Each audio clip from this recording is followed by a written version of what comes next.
Shalom semuanya, semoga damai sejahtera selalu menyertai kita. Nah, berbicara mengenai damai sejahtera, sebenarnya apa sih arti dari damai sejahtera itu? Jadi, arti dari damai sejahtera adalah suatu keadaan di mana diri kita merasakan sesuatu yang senang, tenang, nyaman, aman, tanpa ada rasa takut ataupun perasaan yang tidak enak. Di dalam Alkitab, terdapat salah satu ayat yang menurut aku cocok banget buat kita bahas kali ini, dan juga ayat tersebut masih memiliki hubungan tentang damai sejahtera. Ayat ini diambil dari Roma 14 ayat 19 yang berbunyi, "Sebab itu marilah kita mengejar apa yang mendatangkan damai sejahtera dan yang berguna untuk saling membangun."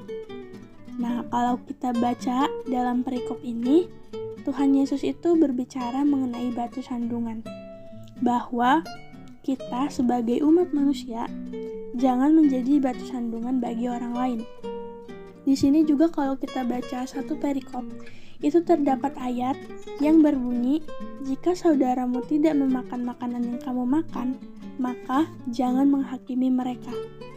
Arti dari ayat tersebut yaitu, jika terdapat perbedaan di antara kita, maka seharusnya kita tidak langsung menjudge perbedaan tersebut.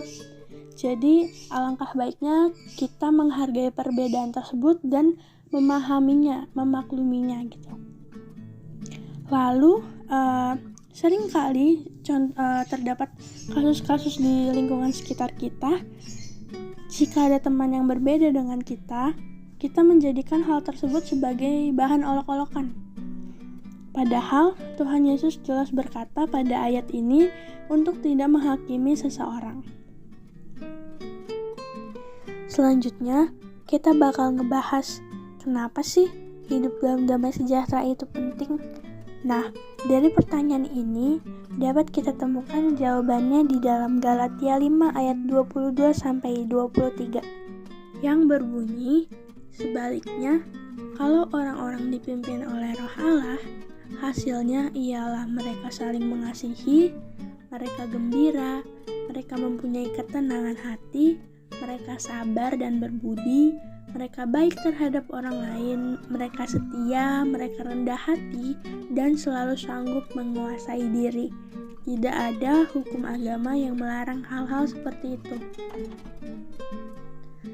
Dari Galatia 5 ayat 22-23 dikatakan bahwa jika kita dipimpin oleh Roh Allah, maka kita akan merasakan ketenangan hati.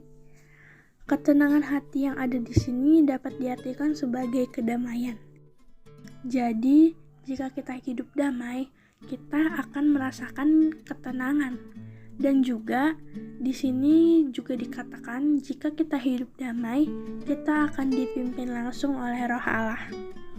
Dipimpin oleh Roh Allah tidak akan mungkin salah jalan. Jadi di sini dapat disimpulkan bahwa hidup damai itu baik adanya. Lalu pembahasan terakhir kita yaitu gimana sih caranya kita mengaplikasikan damai sejahtera ini di dalam kehidupan kita. Balik lagi ke ayat Roma yang tadi, Tuhan Yesus jelas-jelas mengajarkan kita untuk saling menghargai. Nah, coba kalau misalkan Tuhan Yesus gak ajarin kita untuk saling menghargai, pasti sekecil apapun perbedaan akan membuat kita jadi bertengkar satu sama lain. Sekecil apapun perbedaan, sekecil apapun masalahnya, pasti damai sejahtera tidak akan ada di setiap kita kalau Tuhan Yesus gak ngajarin apa itu menghargai. Nah, lalu juga di sini kita sebagai pelajar, yang dapat kita lakukan yaitu saling menghargai perbedaan yang tadi sudah disebutkan dalam Roma, dan tidak langsung menghakimi seseorang. Kita juga harus merubah paradigma kita, yaitu dengan balaslah sesuatu hal dengan kasih sekalipun itu menyakitkan.